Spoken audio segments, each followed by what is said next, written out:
বিসমিল্লাহির রহমানির রহিম।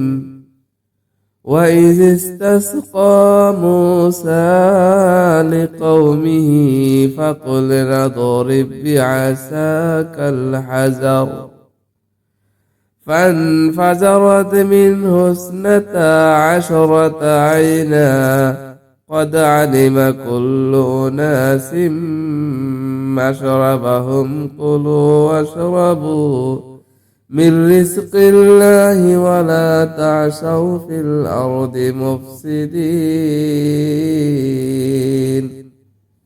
স্মরণ করো সেই সময়ের কথা যখন মূসা তার জাতির জন্য পানির দোয়া করলো, তখন আমরা বললাম অমুক পাথরের উপর তোমার লাঠিটি মারো।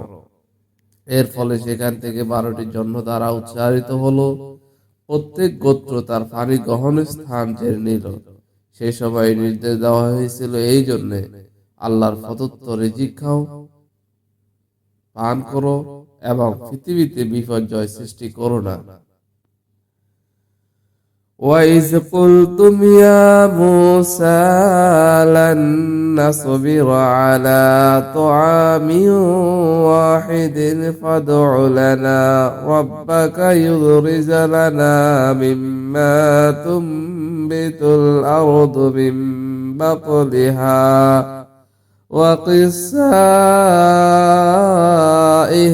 وَفُومِهَا وَعَدَسِهَا وبصرها قال أتستبدلون الذي هو أدنى بالذي هو خير اهبطوا مصرا فإن لكم ما سألتم وضرب عليهم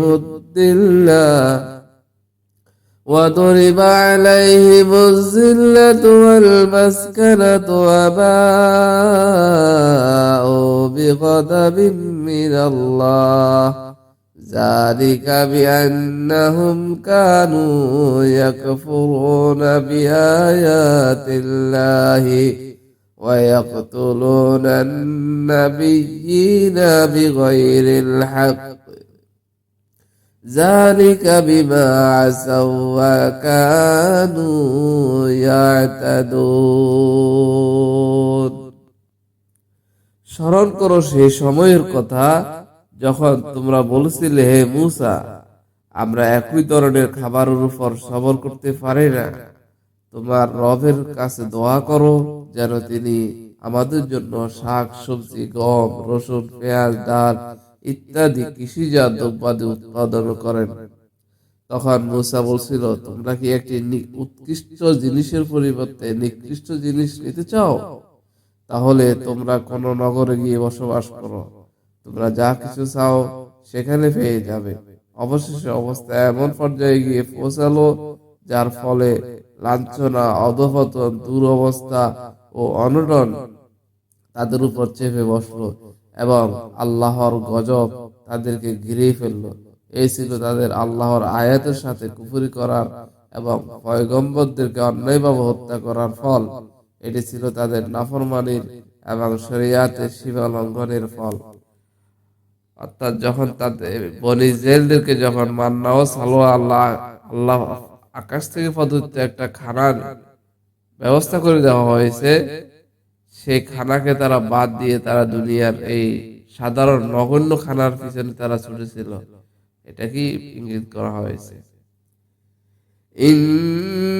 ইন্নাল্লাযীনা আমানু ওয়াল্লাযীনা হাদু ওয়ান-নাসারা ওয়াস-সাবিঈনা মান আমানা বিল্লাহি ওয়াল ইয়াউমিল আখির ওয়া আমিলা সালিহান فلهم أجرهم عند ربهم ولا خوف عليهم ولا هم يحزنون।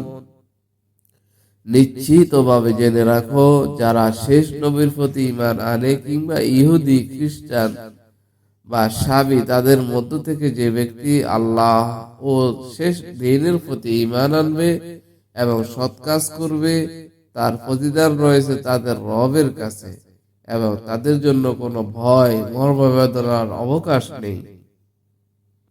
সাদাকাল্লাহুল আযীম।